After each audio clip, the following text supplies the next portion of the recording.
اعوذ باللہ من الشیطان الرجیم بسم اللہ الرحمن الرحیم۔ قیامت کے کتنے قریب ہیں ہم؟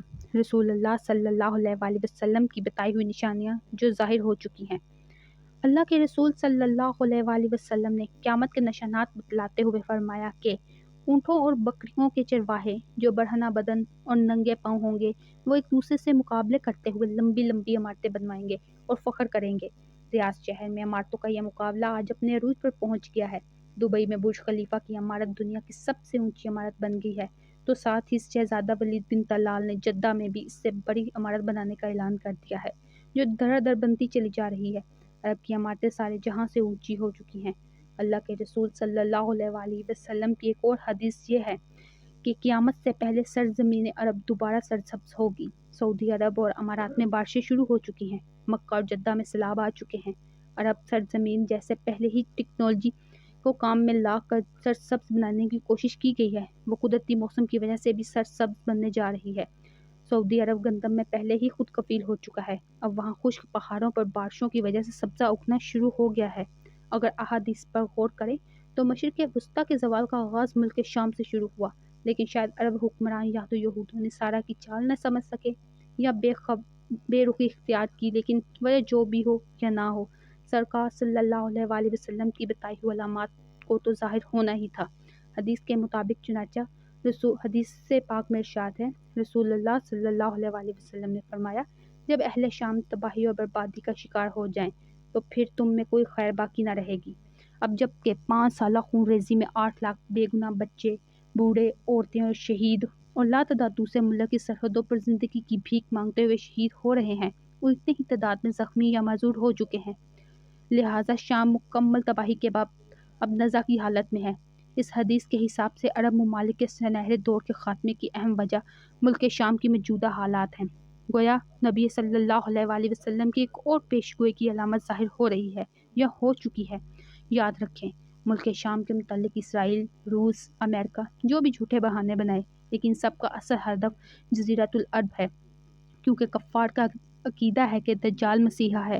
اسی وجہ سے یہ لوگ دجال کے انتظامات مکمل کر رہے ہیں، جس کے لیے عرب ممالک میں عدم استحکام پیدا کرنا ہے، کیونکہ ملک شام پر یہود و نصارہ قبضہ کرنا چاہتے ہیں، وہ یہ ہو کر رہے گا حضرت مہدی علیہ السلام کے ظہور سے قبل۔ چنانچہ کتاب الفتن میں ہے کہ آخری زمانے میں جب مسلمان ہر طرف سے مغلوب ہو جائیں گے، مسلسل جنگیں ہوں گی، شام میں بھی عیسائیوں کی حکومت قائم ہو جائے گی۔ علماء کرام سے سنا ہے، سعودی، مصر، ترکیہ بھی باقی نہ رہے گا، ہر جگہ کفار کے مظالم بڑھ جائیں گے، امت آپسی خانہ جنگی کا شکار رہے گی۔ عرب، خلیجی ممالک، سعودی عرب وغیرہ میں بھی مسلمانوں کی باقاعدہ پرشوکت حکومت نہیں رہے گی۔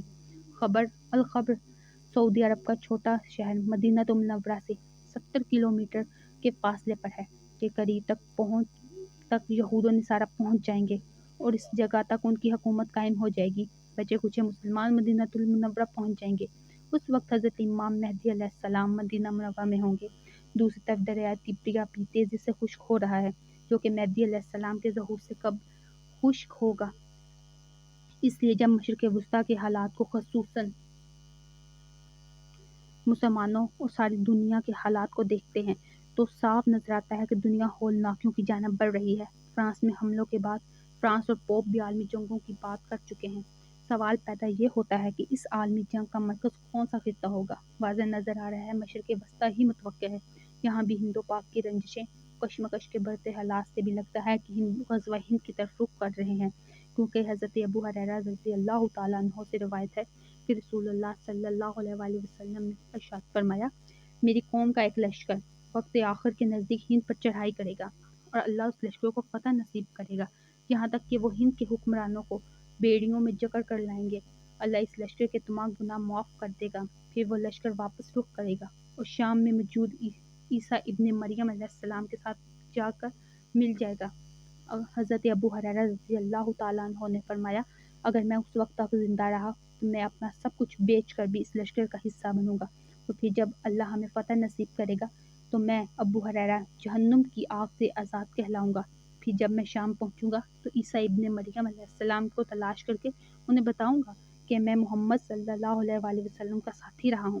رسول پاک صلی اللہ علیہ وآلہ وسلم نے تبسم فرمایا اور کہا، بہت مشکل، بہت مشکل، آنے والے ادوار بڑے پرفتن نظر آتے ہیں۔